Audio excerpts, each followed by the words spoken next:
যোগ অভ্যাসে যিনি অগ্রসর হয়েছেন তার প্রয়োজন অনেক কিছুই রয়েছে, যেমন নিয়মিত আহার করা এবং নিয়মিত বিহার করা, নিয়মিত প্রয়াস করতে থাকা, নিয়মিত ঘুম থেকে ওঠা, জাগে থাকা বা জাগা, ঘুম থেকে জাগা বা ঘুমানো ইত্যাদি অনেক কিছু।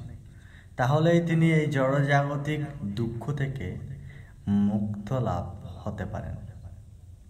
গীতার ৬ষ্ঠ অধ্যায়ের ১৭ নম্বর শ্লোকে বলা হয়েছে, যুক্ত আহার বিহারস্য যুক্ত চেষ্ট সকর্মসু যুক্ত স্বপ্না ভবদস্য যোগী ভবতি দুঃখঃ।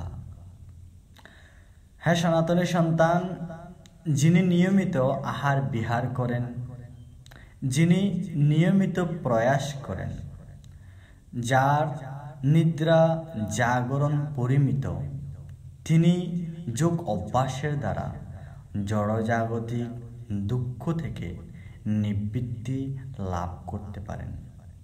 হ্যাঁ সনাতনী সন্তান, যোগ অভ্যাস অত্যন্ত সহজ কিন্তু নিয়মবহুল।